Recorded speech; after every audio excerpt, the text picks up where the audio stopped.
আমাদের সিপিএম কংগ্রেস তো একসঙ্গে অনেকগুলো ভোটে লড়েছে, 16-তে লড়েছে, 21-এ লড়েছে। তা আমরা মানুষের কাছে একটা বার্তা দেওয়ার জন্য এসেছি যে কেন্দ্রে যে দলের সরকার আছে সেই দলের সরকার রাজ্যে না হলে বেকারত্ব মোচন হবে না, পরিযায়ী শ্রমিকরা বাড়ি ফিরবে না, শিল্প আসবে না, 450 টাকার গ্যাস পাবেন না, লাডলি বইনের মতো অন্নপূর্ণা যোজনার সুযোগ পাবেন না, পশ্চিমবাংলায় চোর মুক্ত হবে না, কয়লা বালি পাথর তার রাজস্ব সরকারের ঘরে আসবে, বর্ডার দিয়ে গোমাতা গরু পাচার বন্ধ হবে, মানুষ শান্তিতে থাকবে।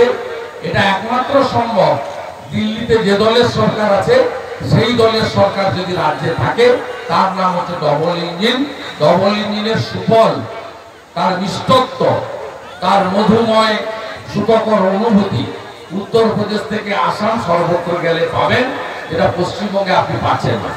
আমরা আয়ুষ্মান ভারত থেকে বঞ্চিত। 5 লক্ষ টাকা পর্যন্ত চিকিৎসার সুযোগ। ভারতবর্ষে 12 কোটি পরিবার, 60 কোটি জনগণ কার্ড পেয়েছে।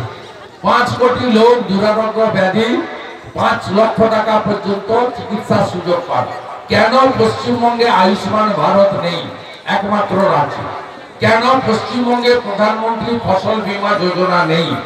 কেন পশ্চিমবঙ্গে নতুন যে 75 লক্ষ উজালার কানেকশন দিচ্ছে, একমাত্র রাজ্য পশ্চিমবঙ্গ ডিএমদের দিয়ে আটকে রেখেছে। এই বঞ্চনার হাত থেকে যদি বাঁচতে হয়, ভারতীয় জনতা পার্টি ছাড়া কোনো বিকল্প নেই। কংগ্রেসকে মানুষ দেখেছে, কংগ্রেস টেস্টেড এন্ড রিজেক্টেড। 34 বছর সিপিএম কে দেখেছে, সিপিএম টেস্টেড এবং রিজেক্টেড। প্রায় 13 বছর হতে গেল তৃণমূলকে মানুষ দেখছে। অর্থাৎ BJP not yet tested in Bengal. তাই বিকল্প হচ্ছে ভারতীয় জনতা পার্টি, বিকল্প হচ্ছে নরেন্দ্র মোদীর আশীর্বাদ ধন্য এখানকার জনগণের সরকার, যে সরকার উন্নয়নের ক্ষেত্রে কোনো বিভাজন করে না। নরেন্দ্র মোদীর 63টা স্কিমের একটাও হিন্দু, মুসলমান, শিখ, খ্রিস্টান, জৈনের জন্য নয়, সব ভারতীয়দের জন্য। আমরা এই কাজটা করব। আর মুর্শিদাবাদের মুসলমান সংখ্যালঘুদের বলবো, মমতা ব্যানার্জির টুপিতে পড়বেন না। সিএএ কে এনআরসির নাম করে হাজারদুয়ারে ট্রেন পুড়িয়েছিল, বেলডাঙ্গা রেজিনগরে রেল স্টেশন জ্বালিয়েছিল, নিমতিতাতে 68টা দোকান পুড়িয়েছিল, লুট করেছিল, ঔরঙ্গাবাদে কালী মন্দির ভেঙেছিল। এই জিনিস মুর্শিদাবাদে যাতে আর না হয়, সিদ্দিকুল্লাহ আর মমতার পাল্লায় যেন কেউ না পড়ে, এই আবেদন করব। আমাদের ভগবান রাম মানে ভগবান, আমরা হিন্দু। আর আপনাদের রাম মানে রাম হচ্ছেন রাজা, রাম রাজা, যিনি আদর্শ রাজা ছিলেন, প্রজা বাৎসল্য রাজা ছিলেন। রাম রাজ্য মানে মাথায় ছাদ, পেটে ভাত, হাতে কাজ।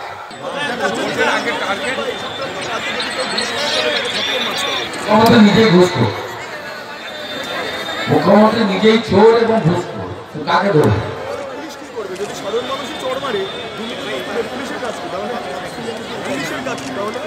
তাই এগুলো তো লোকসভা ভোটের আগে ইমেজ বিল্ড আপ করা, সবাই চোর আমি সাধু, এই করে 16, 11, 21 জিতেছে। এবারও আমি ভালো, আমি সৎ, আর বাকি সবাই চোর, এইটা প্রতিপন্ন করতে চাইছে। এই জিনিস বারবার থাকে না। আমার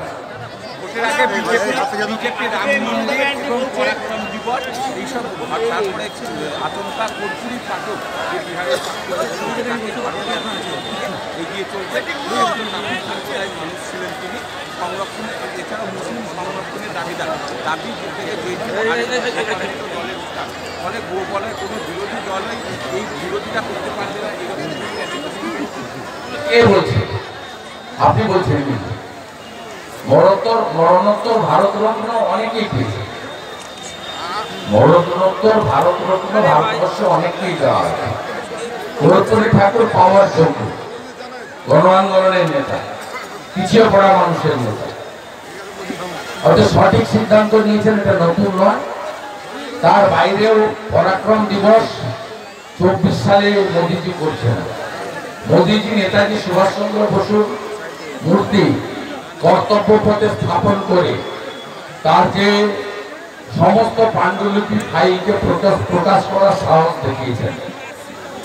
নরেন্দ্র মোদীজি মন্দির হয়নি 14 সালে প্রধানমন্ত্রী হয়েছিলেন, মন্দির হয়নি 19 সালে প্রধানমন্ত্রী হয়েছিলেন।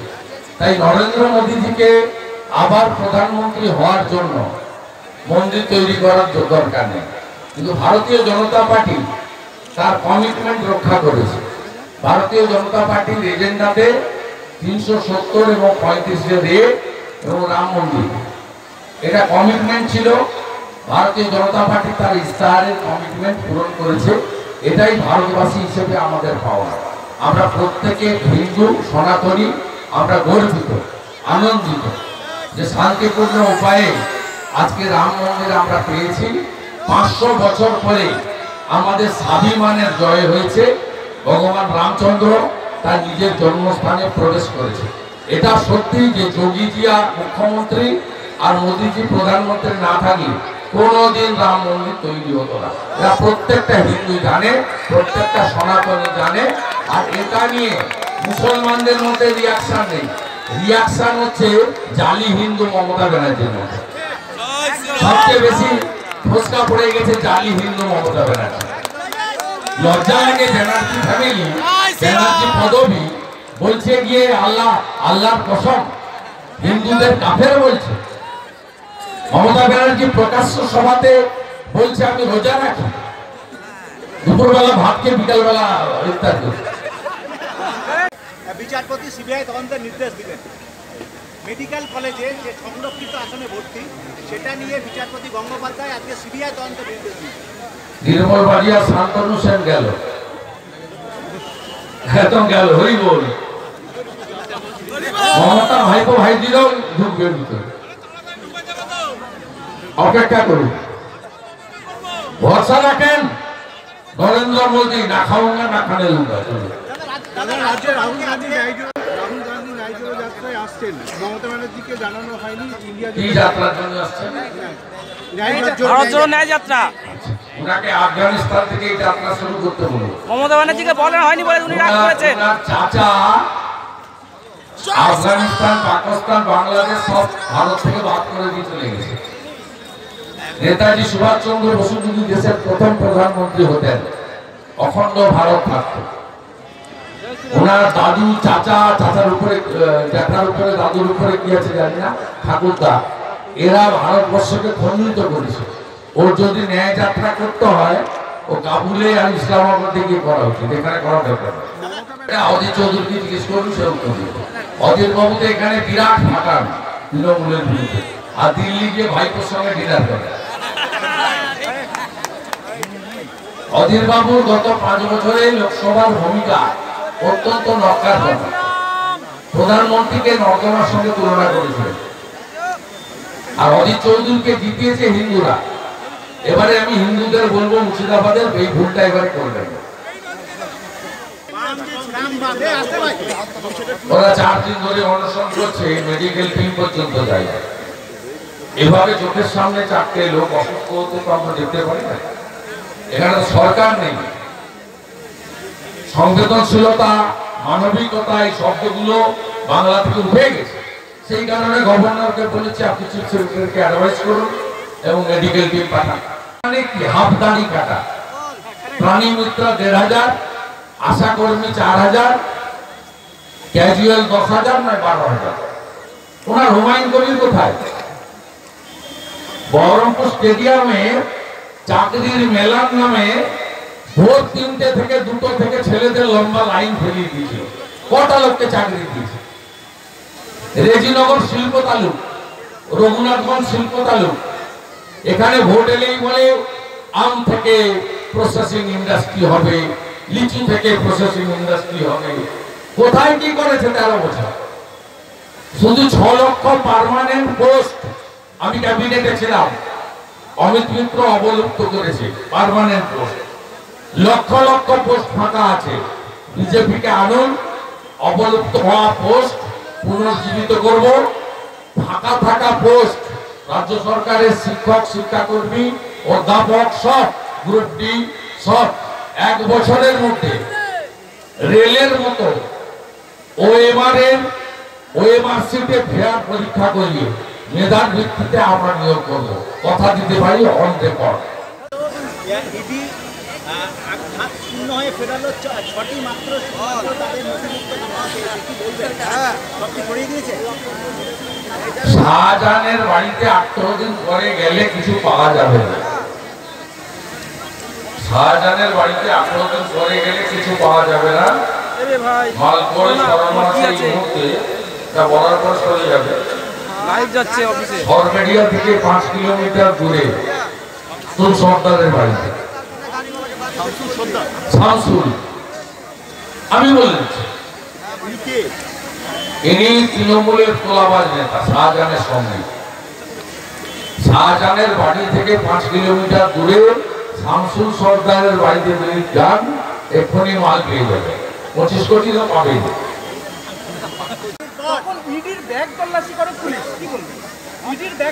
মমতার নির্দেশে হয়েছে। জোর মমতা বলেছে টাকা নিয়ে ঢুকে ওখানে টাকা রেখে দিতে হবে। আমি মহামান্য বিচারপতির মন্তব্য করবো না, যখন অর্ডার শিট আপলোড করবে জিজ্ঞেস করবে। ঠিক আছে, থ্যাংক ইউ।